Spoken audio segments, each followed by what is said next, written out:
Passionnés et créateurs, bonjour à vous. On se retrouve aujourd'hui sur Canva Workspace, le programme de la Scan & Cut, parce que j'ai pas mal de choses à vous dire par rapport à la nouvelle mise à jour qui vient à peine d'arriver. Je crois qu'elle est arrivée le 7 février ou un truc comme ça. Donc vraiment très très récent, mais il y a quelques petits points qui sont très intéressants, d'autres qui sont parfaits et d'autres qui corrigent certaines choses. Bon bref, dans tous les cas, je voulais vous en parler un peu plus en détail. Je vais déjà commencer par vous montrer comment la télécharger. Alors, depuis Canva Workspace, donc le programme, pas la version en ligne, mais depuis le programme, il est censé être possible depuis Aide, rechercher une mise à jour de Canva Workspace. Donc cette partie-là, n'y faites pas attention parce que ça fait partie de la mise à jour. Mais il est censé vous dire si oui ou non il y a une mise à jour et vous la téléchargez. Alors personnellement, je ne sais pas si ça vient du programme, si ça vient d'internet chez moi ou si tout simplement ça marche chez personne. Mais ça ne fonctionne pas. À chaque fois, j'ai été obligée d'aller sur la version en ligne, sur le centre d'aide de browser pour la télécharger. Je n'ai jamais réussi à télécharger une nouvelle mise à jour depuis le programme Canva Workspace. Alors là aussi, j'espère que dans la nouvelle version qui a été mise à jour, ça fonctionnera. Donc je vais vous montrer comment faire depuis Canva Workspace en ligne. Donc voilà, quand on arrive sur la page de Canva Workspace en ligne, ça n'a pas beaucoup changé, hein, ça reste exactement comme avant. Nous avons ici la partie projet, les projets que l'on a réalisés, la collection de motifs et les Disney. Bien évidemment, je n'ai aucune des collections de motifs, donc je n'y fais pas attention, on va dire. Donc quand vous êtes sur cette page, vous pouvez télécharger tout simplement la mise à jour. Pour cela, vous allez ici en bas dans la partie information et vous faites plus d'actualité. Il va y avoir plusieurs choses ici et le premier étant le centre de solution browser. Ne vous fatiguez pas à retrouver exactement la mise à jour ici. Tout simplement, vous allez dans le centre de solution, ça vous y amène directement. Donc, quand vous êtes sur cette page, vous avez ici directement les machines qui sont affichées, tout simplement. Donc, vous sélectionnez celle qui vous correspond. Après, dans tous les cas, ne vous inquiétez pas parce que le programme est le même pour tout le monde. Je veux dire, c'est pas parce que vous avez la plus vieille, on va dire, donc la CM260 ou la SDX 2200D que le programme va différer. C'est tout simplement la même chose. Donc je télécharge, pour moi en l'occurrence, la CM600. Après c'est une question de psychologique, je vais toujours sur ma machine parce que tout simplement il y a aussi les mises à jour comme je vais vous en parler. Donc ici vous sélectionnez votre système d'exploitation, donc Windows ou Mac, en l'occurrence Windows, la version Windows 10, 8.1 ou 7, moi c'est Windows 10. Et je clique sur OK. Et là, nous arrivons sur Canva Workspace directement. Après, si vous allez dans téléchargement et que vous faites la même chose pour votre machine, vous aurez aussi la possibilité de télécharger la mise à jour de votre machine et des modes d'emploi, enfin ce genre de choses. Donc là, au moins, ça arrive directement sur Canva Workspace. Quand vous avez, si vous voulez le lire, quand vous avez lu, vous acceptez le CLUF, c'est-à-dire ce contrat de licence ici, et vous téléchargez. Donc là j'annule parce que moi personnellement il a déjà été installé. Et quand vous avez ceci, vous avez les notes de la mise à jour, la façon de l'installer.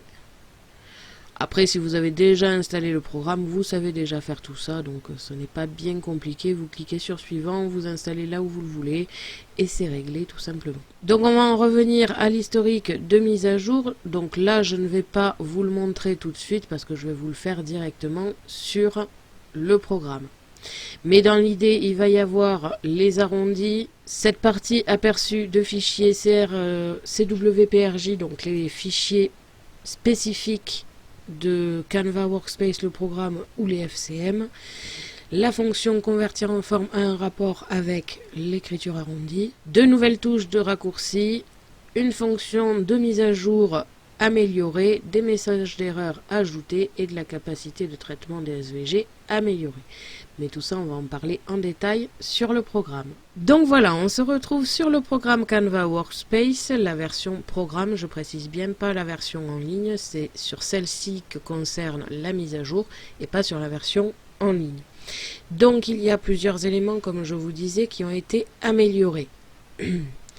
Le traitement des SVG, les messages d'erreur ajoutés, donc ça c'est très bien parce que ça nous permet d'avoir des messages d'erreur quand ça va vraiment pas et d'avoir un code pour pouvoir le retrouver ensuite sur le centre de solution browser. Comme je vous en parlais tout à l'heure, il y a la fonction de mise à jour qui a été améliorée aussi, c'est-à-dire qu'à partir de maintenant, on peut cocher ici cette petite case pour tout simplement avoir la dernière mise à jour et la recherche de la dernière mise à jour au démarrage du programme. Donc ça c'est très très bien, j'espère surtout que ça va fonctionner. Comme je vous disais, moi personnellement, la mise à jour via Canva Workspace directement n'a jamais fonctionné, donc j'espère que le jour où il y aura une mise à jour, on pourra la télécharger directement depuis ici.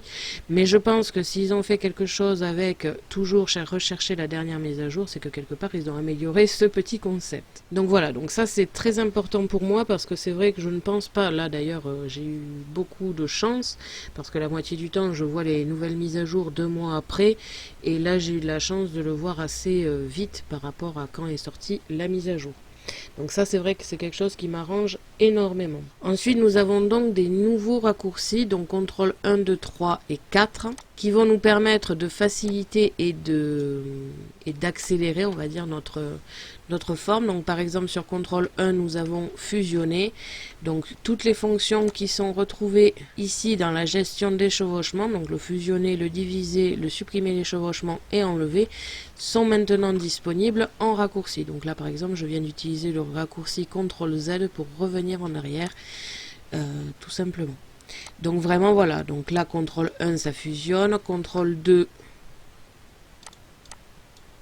ça coupe, enfin ça divise chaque partie, CTRL 3 nous avons ici la suppression des chevauchements, donc le carré qui était au-dessus a coupé le carré qui était en dessous, et CTRL 4, là ça supprime carrément tout ce qui est au-dessus de ma forme. Donc là en l'occurrence le carré qui était en dessous a été mangé on va dire par le carré qui a été au-dessus et lui a complètement disparu. Donc voilà, ce n'est pas grand chose mais je trouve que c'est très important pour moi qui utilise beaucoup les raccourcis clavier parce que j'aime aller vite plutôt que d'être à chaque fois avec le clic de souris ou directement dans ces parties ici. Là ça me permet d'avoir des raccourcis très très rapides. Une autre fonction qui est apparue, mais celle-ci je ne peux pas vraiment vous en parler parce que j'ai eu beau installer plusieurs fois le logiciel à plusieurs endroits différents, j'ai eu beau vérifier que j'étais bien en 64 bits et non en 32, j'ai eu beau chercher dans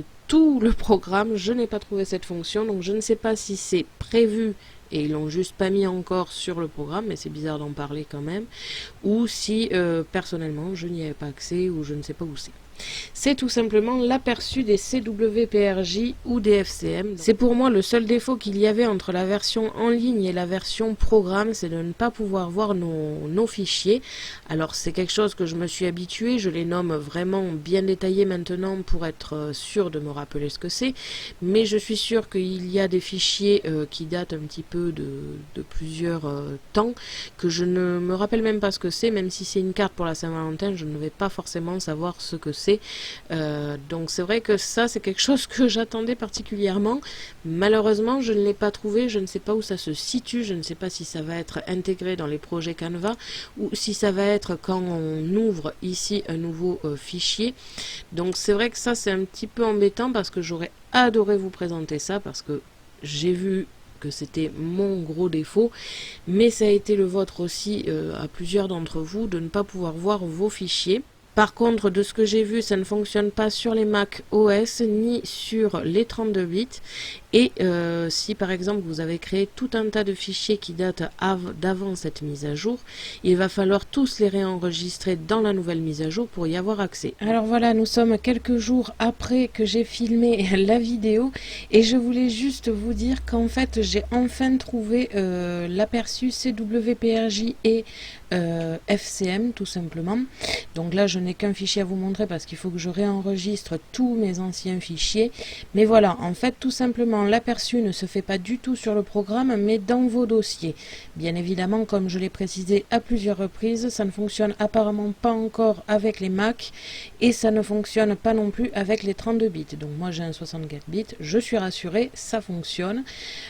Donc voilà, par exemple là c'était le test que j'avais enregistré pour savoir comment y avoir accès et je vois enfin mes formes ici. Je viens juste d'agrandir ici et comme vous pouvez le voir, on voit correctement le fichier ici CWPRJ. Je ne peux pas non plus vous montrer avec les FCM, mais parce qu'il faut tout simplement que je réenregistre tout. Mais du coup voilà, je voulais juste vous préciser que j'ai enfin trouvé. Je dois être la seule à ne pas l'avoir trouvé, mais voilà, en fait ça se situe tout simplement dans les dossiers. Alors, j'aurais préféré personnellement que ce soit sur le programme parce qu'on aurait peut-être vu une vision plus nette de l'aperçu. Mais bon, déjà de voir un petit peu ici mes formes, on peut quand même reconnaître le cœur et les formes que j'ai prises tout simplement sur Canva pour le test. Donc voilà, je vous laisse avec la suite de la vidéo.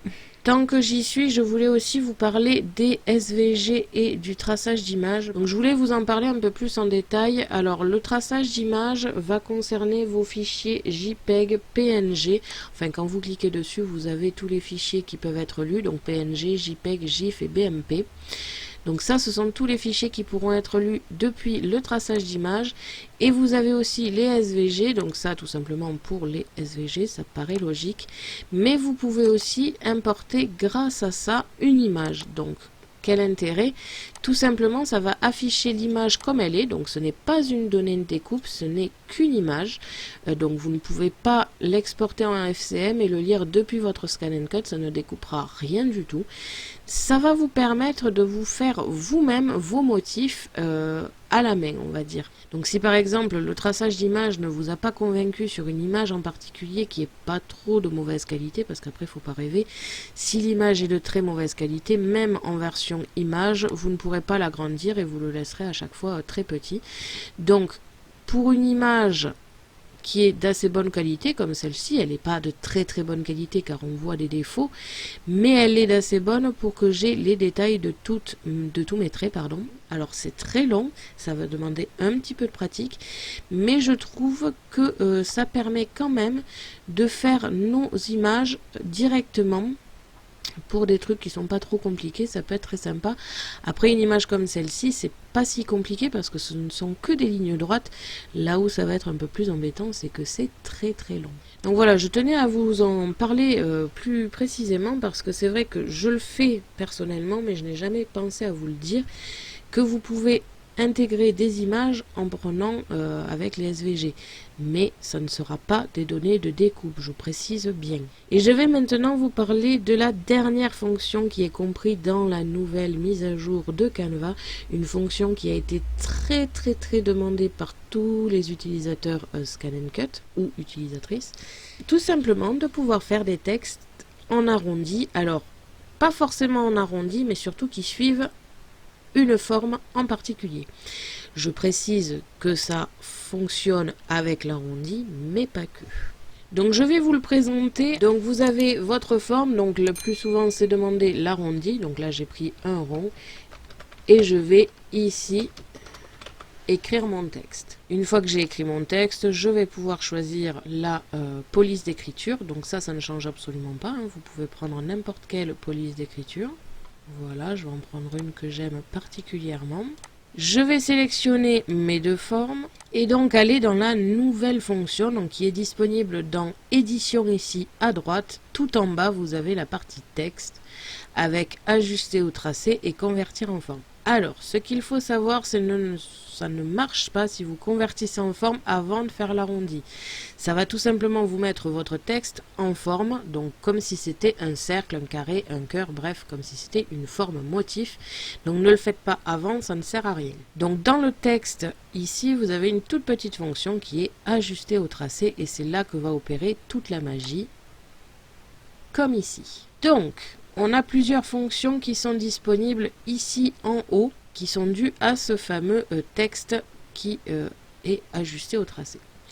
Nous avons la lecture du texte, donc si vous voulez inverser, pardon, donc là au lieu d'avoir bonjour à vous dans un sens, vous l'avez dans l'autre. Vous avez, si vous voulez que ce soit à l'intérieur du cercle, au milieu de votre, alors je dis du cercle, mais c'est plus de votre forme, hein, donc vous voyez le tracé est devenu bleu ici, très clair. Je vais peut-être vous zoomer un peu, comme ici. Donc au milieu ou au-dessus, en dessous, selon comment on se place. Donc vous voyez, là, le bonjour à vous est allé en dehors ou en dedans, comme ici. Alors là, comme c'est une écriture assez spécifique et qu'il y a des parties qui vont en dessous, c'est normal. Mais dans un texte tout à fait basique, ça ne le fait pas. Donc par exemple, au milieu. Et celle-ci, ici, va vous permettre de faire bouger votre forme là où vous le voulez. Donc là, par exemple, je le veux dans un sens particulier. Donc comme vous pouvez le voir, ça m'a changé ici le sens, ce qui fait que si je le mets au même endroit que tout à l'heure, je l'ai à l'envers. Je ne sais pas si vous avez bien vu, mais ici, il est à l'envers, ici, il est à l'endroit. Et si je le mets dans l'autre sens,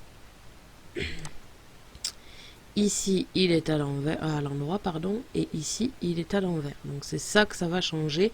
Ça dépend dans quel sens vous allez vouloir le lire. Si vous voulez qu'il soit lu avec le motif arrondi au-dessus, comme ici, ou si vous voulez que le motif soit en dessous et votre texte arrondi en dessus.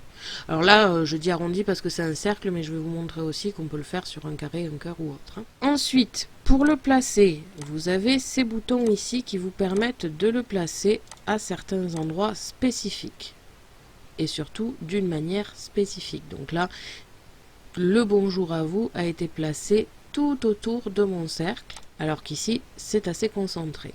Donc quand vous avez votre forme, alors moi personnellement celui-ci je l'utilise très rarement, mais ça peut être quand même sympa de l'utiliser. Quel que soit votre placement, vous allez sûrement vouloir le déplacer à un endroit particulier. Donc là vous allez utiliser, je ne sais pas si vous le voyez, mais ici il y a un tout petit plus bleu foncé.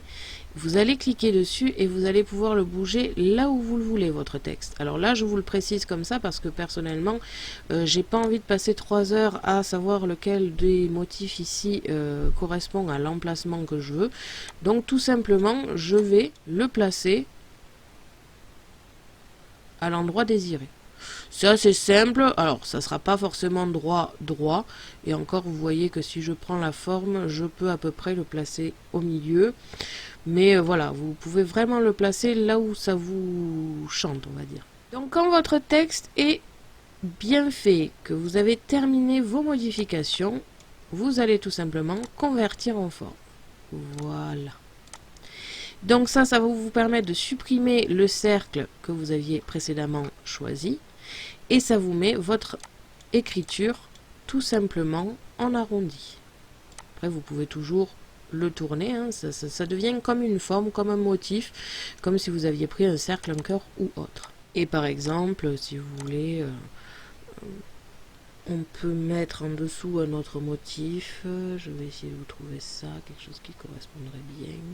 Et par exemple, une fois terminé, vous pouvez placer un nouveau motif juste en dessous, comme ici. Donc ça c'est une idée, hein.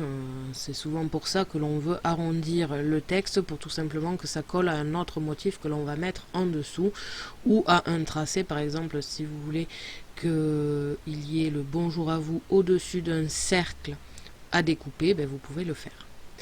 Donc voilà, ça c'est la nouvelle fonction et je suis très contente parce qu'il est vrai qu'il y a plein de choses que j'aimerais pouvoir faire avec cette fonction. Donc là c'est fait, c'est ajouté, c'est très facile à prendre en main je trouve.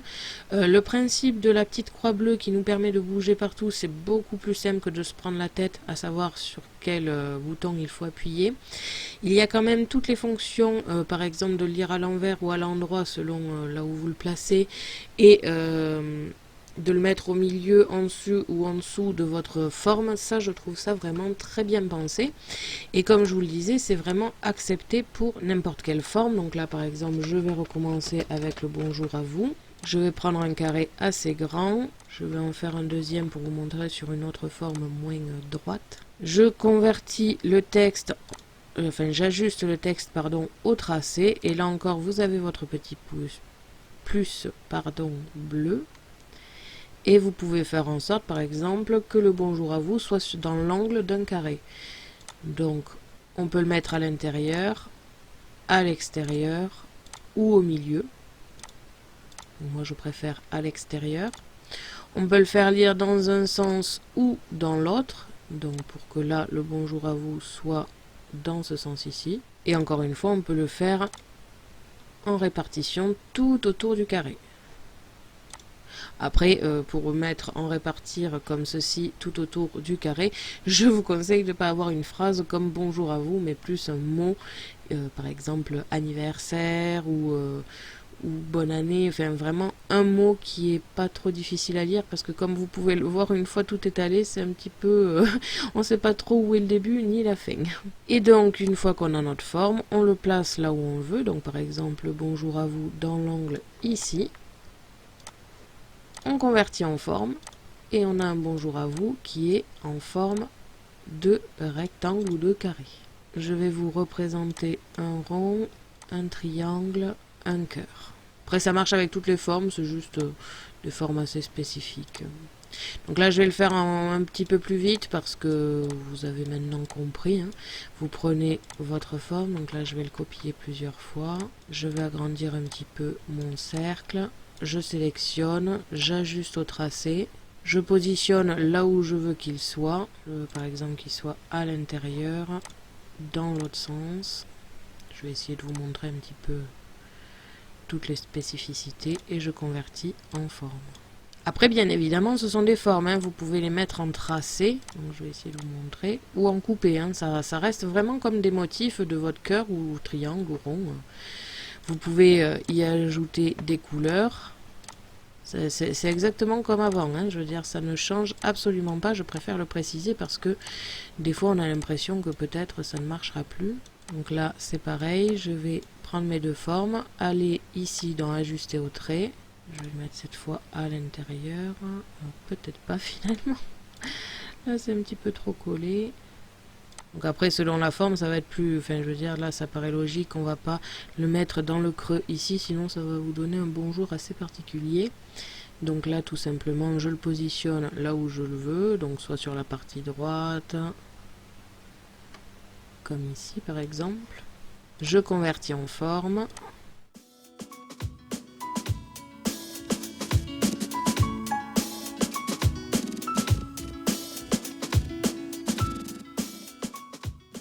Je vais tout bien colorer pour que vous ayez une idée.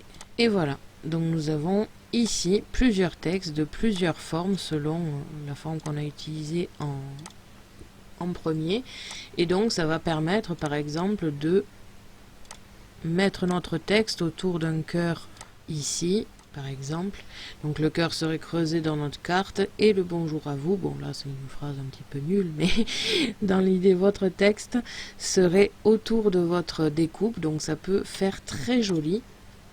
Et ça marche vraiment avec toutes les formes, donc ça c'est plutôt appréciable. Après il y a des formes où ça va être beaucoup moins sympa, par exemple les étoiles. Vous ne pourrez pas avoir un bonjour à vous, enfin un texte on va dire, aussi long et aussi collé, sinon à chaque pic de votre étoile ça va être assez moche on va dire. Donc pour une étoile je vous conseille d'avoir un texte simple comme star, de le convertir en forme, donc soit de le mettre sur une branche, soit c'est là que va être utile le répartir et d'avoir une forme bien définie. Donc après vous pouvez aussi les placer là où vous le voulez. Donc après bon là sur une étoile il y a forcément des lettres qui vont se retrouver à l'envers, mais dans l'idée vous pouvez faire quelque chose comme ceci.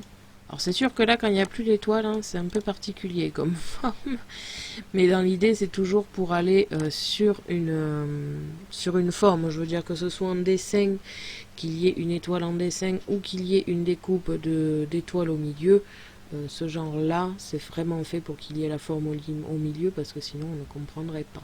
Donc voilà, je vous ai un petit peu montré la nouvelle fonction et la grosse fonction de cette nouvelle mise à jour. Je trouve ça vraiment génial parce que c'est vrai que ça a été souvent demandé, même moi. Alors je l'utilise pas tous les jours, c'est pas une fonction qui m'est primordiale, mais c'est vrai que de temps en temps, me mettre un petit texte en arrondi pour mettre une citation ou ce genre de choses, ça peut être très très sympa autour d'une découpe ou d'un dessin comme je vous l'ai dit.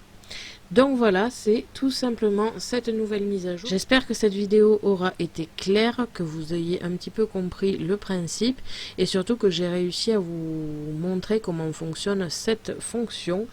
Et donc voilà, j'espère que cette vidéo vous aura plu. Merci à tous d'avoir regardé ma vidéo, n'hésitez pas à me poser des questions ainsi qu'à me dire en commentaire ce que vous avez pensé de cette mise à jour. Je vous invite à me suivre sur mon blog ainsi que mes réseaux sociaux que vous pouvez retrouver dans la description de la vidéo. Et n'oubliez pas que j'ai un lien en partenariat avec Megacrea qui se trouve aussi dans la description. À la prochaine pour de nouvelles créations.